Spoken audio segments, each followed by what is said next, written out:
Des écoliers issus de plusieurs lycées de la capitale et notamment des lycées Toussaint Louverture, Alexandre Pétion, Daniel Fignolet et Fritz Pierre-Louis ont gagné les rues une fois de plus ce mardi pour réclamer la présence d'enseignants dans les salles de classe.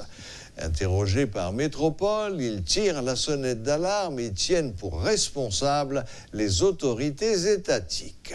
D'autres dénoncent l'insécurité qui sévit dans le pays car, selon eux, certains professeurs ne peuvent pas venir donner leurs cours à cause des lycées qui se trouvent dans des zones à risque. Suivez ce reportage de Rudolf Pierre-Louis.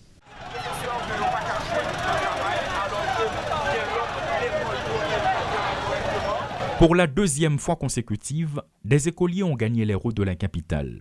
En uniforme et visage masqué pour certains, ils ont défilé sur l'autoroute de Delma. Depuis le mois de janvier, nous pas jeunes profs, nous besoin de professeurs. Bon, lycée Jean-Marie Vincent, pas jeune professeur, lycée Petit Blas Caso, pas jeune professeur, et puis l'autre lycée. Et lycée Oasis, pas jeune professeur tout. Nous besoin de professeurs nous-mêmes. Parce que nous parlons l'examen baccalauréat, moi-même je parle l'examen baccalauréat. Depuis janvier, je pas jeune professeur. Comment on va faire composer? Sur leur parcours, des élèves ont érigé les barricades avec de grosses pierres.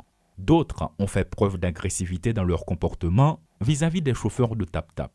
Frustrés, mécontents, choqués, ces quelques jeunes ne maîtrisent pas visiblement leur colère. Le problème, ils n'ont pas touché. Ils ont plus payé bandits qu'ils ont payé professeurs. À l'origine de ce mouvement, l'absence d'enseignants en salle de classe depuis le début de l'année.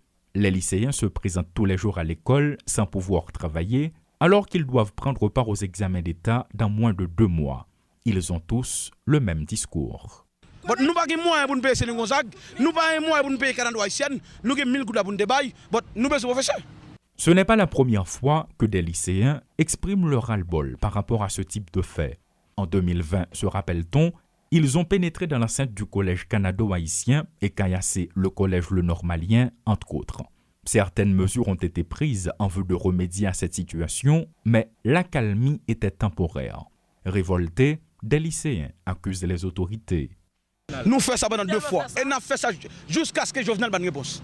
Parce que ce n'est pas rapport avec Jovenel qui fait manifester. Parce que s'il devait une l'école, il va donner des armes, il va pas nous professeurs. Un autre aspect qui attire l'attention dans le cadre de ce mouvement, la plupart des lycéens représentés se trouvent dans des zones où le regain de la violence empêche les professeurs de se présenter en salle. Des écoliers dénoncent l'insécurité. On regarde si nous avons qui Jovenel Moïse, nous avons monsieur directement. Parce que nous ne sommes pas le directeur général de la police qui c'est Léon Charles, il a fait une nouvelle là pour nous. Mais nous ne voyons pas ça.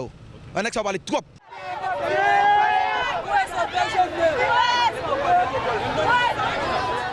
Des écoliers lycéens ont tenté de procéder au renvoi de plusieurs écoles de la capitale hier lundi et une fois de plus ce mardi. Des pierres et des tessons de bouteilles ont été tirés dans toutes les directions. Des agents de l'UDMO sont intervenus en vue de reprendre le contrôle de la situation. En lieu et place du gaz lacrymogène, ils ont fait des tirs de sommation pour les dissuader et mettre fin à la bagarre. Au moins 2 élèves en sont sortis blessés légèrement à la tête et au visage. Paul Léel et Rudolf Pierre-Louis pour TD Métropole.